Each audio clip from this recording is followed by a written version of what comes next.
Zermatt Unplugged 2015 with me now, the gorgeous multi-platinum recording artist, Gabrielle. Hello. Good morning, how are you? I'm fine, thank you, very well. How did you sleep? I had a great sleep last night, I really did. Apart from the odd thing that happened, I've got 2 TVs in the room, and so one kept turning itself on, and I couldn't understand. I was like, oh my God, is there possession in this room? But I think because I was watching one side of the telly, it was causing the other one to come on, so yeah, it was a bit crazy. But apart from that, I slept really well. Okay, we're here in the Zermatt, the Hotel Zermatt, which is one of the more classical, the older hotels here. Beautiful. So, not to talk about spooky things that happen here. No, certainly not. I mean, you hear those stories about old hotels, but I couldn't stay in a haunted hotel. No. You know, the Ghost of the Mountains would certainly be good. Oh wow, really? Well, yeah, sure. Okay, you can come after I've left. Sure. Now, Gabrielle, you're in here not for the first time. That's right. And that's even more honorable for us that you came back. So what did you make come back? Why did I come back? I mean, you know, you couldn't stop me from coming back. It was the first time I was here. It was the most incredible experience. I did Zermatt Unplugged in 2008, and it was incredible. The people were amazing. The venue was really lovely, and I also got to do a bit of skiing. And although I kind of had an accident, it hasn't put me off because I had to take about a year and a half to recover. No, really? Yeah, but you know, it was one of those things. But I'm glad I went, and I'm glad I did it, and I'm back for some more, you know, and I'm like going skiing later on today and tomorrow, and I'm like, oh my God, it's the most amazing thing. It was something that I'd never considered doing before. And then, you know, I've got one of my band members is also a skiing instructor, so he's Mac, here. Yes, right. And so we're just going to have fun, and also just coming back with a stripped down version of my band, and like for example, last night I played, and it was incredible, and I just love that the intimacy of these kind of venues, and the way that the audiences are quite close up, and it's very personal. So you know, that's a big seduction for me, that I had to come back and do it all over again. It's fantastic. Well, it's really so good to have you back. Thank you. Thanks again. Thank you. Now, in 2008, when you first were here, you weren't in the same location. So where were you? In the Vernissage, or? You know something? I'm awful. I couldn't quite tell you where I was. Yeah, but not at the same location. No, it was a different venue, still in Zermatt. And, in fact, I don't know if it was no, it wasn't the festival. I did something in Switzerland, film festival last year. No, I couldn't tell you where I was, but I know it was a different hotel, different venue, but it was just a pleasure to be here. I'm awful like that, sorry. No problem at all. And now, since you mentioned this gig last night, you're taking the words out of my mouth. Okay. Because I need to tell you, it was oh my God, it was incredible. It was so great. It was so intimate. It was very intimate. And you know, the Swiss audience, normally they need some songs to warm up, but yesterday it was totally different. Oh, I'm getting goosebumps right away as I'm talking, really. No, it was, you know, the first 2 chords, and then bam, it was really wonderful. How did you experience the gig? You know what, I had a lot of fun. I was very nervous because it's been a while, and although I did a gig in London, and it was still intimate, but not as intimate as yesterday. And so I think, you know, when you're coming to this fantastic place, and you know a lot is expected of you. So it took me time to relax, and I looked out and everyone was smiling and really warm, and as I started to relax, I thought, wow, this is fantastic. You guys were incredible last night, and I think that just added to it, you know. And by the time I'm singing the songs and people were singing along and clapping, and then people started to get up and dance later on, I thought, this was fabulous. I didn't want it to end. I was actually upset I only had a limited amount of songs to sing. So, but everyone made me feel so welcome. I had such a blast. I'm actually looking forward to doing it again tomorrow. Yeah. So cool. Now, the Zermatt Unplugged is I believe, one of the only festivals, especially in the Alps, that's only focusing on this type of genre of the unplugged idea. Yeah. So what do you think of this? I think it's incredible because it's taking music back to its original roots, where it wasn't all electrical. It was just like a feeling, a vibe with the, you know, acoustics. Yeah. And so to kind of bring that back, where people are coming specifically to watch that kind of performance, I think it's quite refreshing.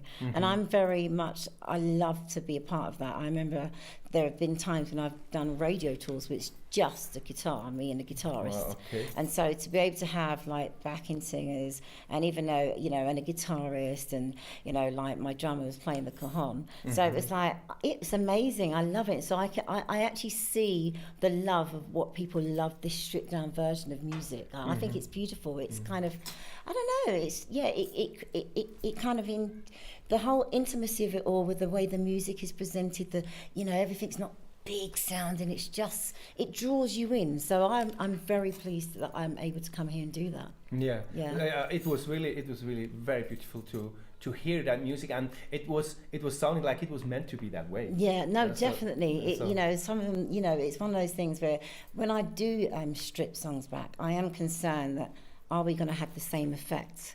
Because there's some songs that when you're in the studio and you're building them up, it's a case of, okay, if you start eliminating things after the fact, it's like, oh, do we lose the song? But incredibly for me, when I'm hearing them and performing them, I'm like, I love feeling that warmth that this new sound generates, because it's still the song. It's just in a maybe some would say a more superior format, because you don't have all the how would I say, all the, I can't explain it, all the other things that kind of embellish it that you couldn't actually produce. All the flangers exactly. and overdubs and things you could do, but when you don't do, you think, well, there's nothing exactly left. So no, I really like that. I love the purity. Now, you are a recording artist coming from the 90s, basically. Yes, that's right. So your first hit was back in 93. 93. And so in these times, I remember the productions of the records were, there were always, you know, big synthesizer, Zermatt, DX7, things like that. What would you say now, being a recording artist, that continues to go this journey? Has this changed? Getting also, you know, on the broad side, getting back to the roots more? I think so. I mean, you know what's great? When you think of people like Ed Sheeran, who's come and, incredible. You know, he'll go on stage and he doesn't have a band. You know, for example, he did the Brit performance and he was just incredible. Just him and his guitar. There's none of this other stuff, and it's like no circus behind him. And that's when you're like, wow, you know what? I love the way it's come full circle. And I think that's what it's about. And I think you can, you know, true music can never die. It will always live. It will always shine. And you've got all the computerized stuff and the dance stuff, which is all great. And there is kind of spaces for each and every one of those things. But the idea that, you know, when you think back to the days of when the Beatles were playing, the Stones, and they played in their little clubs, and they could do all, you know, make music a particular way, and then you've got the likes of bands that came up after them, or even Oasis coming and trying to emulate, you know, let's face it, there's much as Oasis, and, you know, they're cool, but we know we know the original. Yeah, exactly. They will love to hear that. No, but they know that. I think they pay homage themselves. You know, I mean, I love people, you know, like Paul Weller, who, you know, like guitar man. He's very soulful. So, you know, we take it back to 2015, and we've got the likes of Ed, and we've got all these young people coming through, you know, and for me, making it pure again. So I think it's great. I think there's room for just everybody, you know, whether it's electrical, whether it's guitar driven. So I don't mind it. I'm loving to see the evolution of music.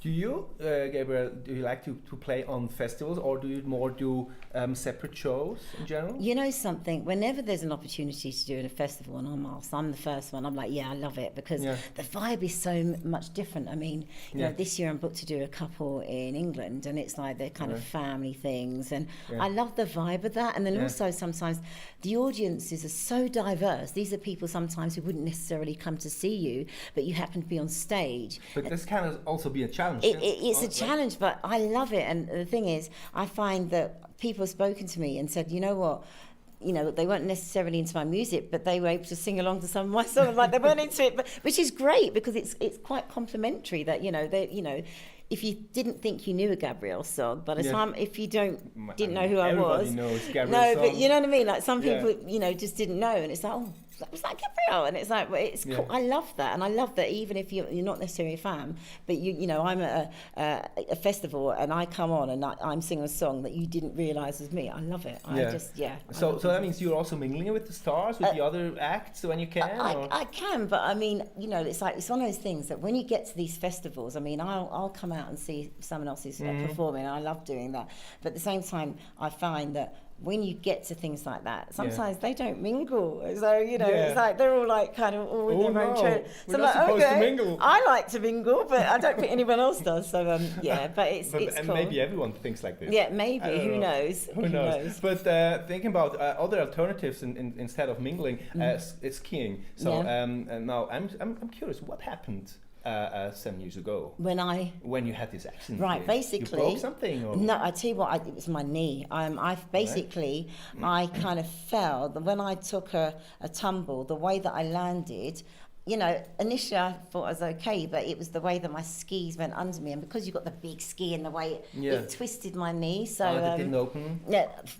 Basically, I mean, I was in severe pain, and basically I damaged something, but I didn't break anything, but it just meant my knee was weak for a year and a half, and I couldn't wear heels. And I'm like Big Bird, I love wearing heels. I mean, I had the highest, I can't walk in them. So that was the only thing I couldn't do. But when I was telling people about it, they couldn't believe that I was smiling so much. But the thing is, I had the most fabulous, fantastic time that there's no way that I would have said, oh, I wish I hadn't done it. Hell no, I'm coming back to do it again. You know, obviously I'm not going to be doing any black runs or anything like that, but it's the most incredible thing. And there are a lot of people I know like, oh, I don't want to ski. I'm like, honey, don't knock it until you try it, because it's the most amazing thing. I was making snow angels up there. I was just having so much fun. So I'm back. And you also like to speed then? Pardon? Or you like to speed? I like to Watch out, Gabby, today.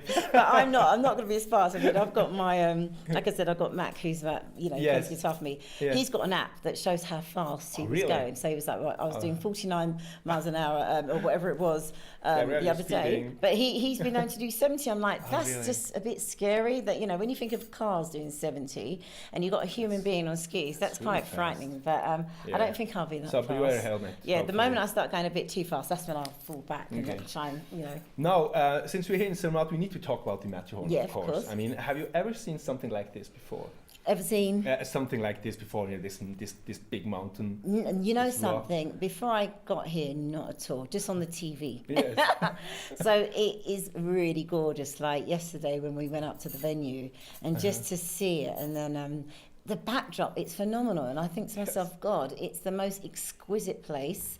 And I just think to actually be living in a country like this, where you can get to go at your leisure and go and ski and just have this beautiful view and this backdrop, which is part of your life. It's incredible. Yes. It makes me very jealous. And I think after the shows, you're going to have to come and find me. I probably won't be getting on that plane.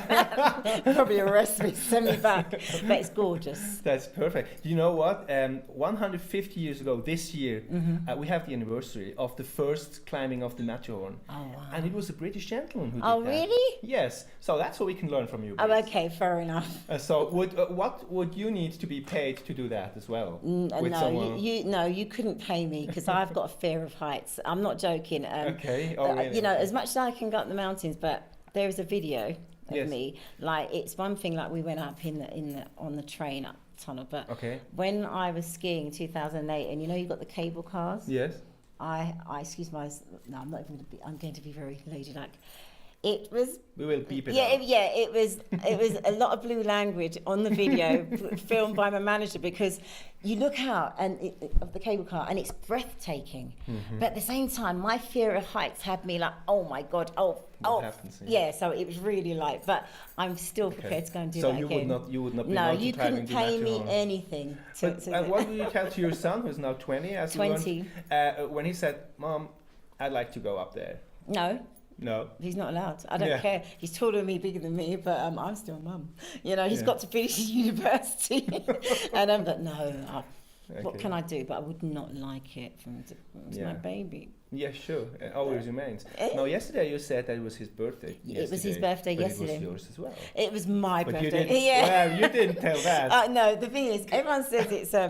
Everyone thinks it's my actual birthday, but it's my son's birthday, and the press have always had it wrong, so I never bothered to correct them. But I do say it is my birthday, because this is the day I gave birth. On that day, 20 years ago. So you can say it's my birthday. Okay, so Gabrielle, getting back to the music to sum this up, we are lucky be enough to have you once again on stage tomorrow night. That's right. At Suneka. Yeah. Is there anything else possible that it would be even more gorgeous than last night? Wow. You know something, unless I've got them to add a couple of songs, and I don't know if they're going to learn it in time, that would be nice. But I just think just to be back on that stage a second time, with hopefully me less nervous because I know what to expect, and the vibe, the audience, you guys were phenomenal for me. So just to hopefully maybe I shouldn't sit down as much as I did, but it's kind of hard to maneuver. A couple of times I was trying to walk and I was like, I felt myself go. It's a small stage. Yeah, it's weeny. So you know, and you know, unless they kind of opened up the floor and I could just stand up amongst the crowd and sing, that would be cool. Don't think it's going to happen though. But just to have lots more fun, you know, as we did yesterday. Sure.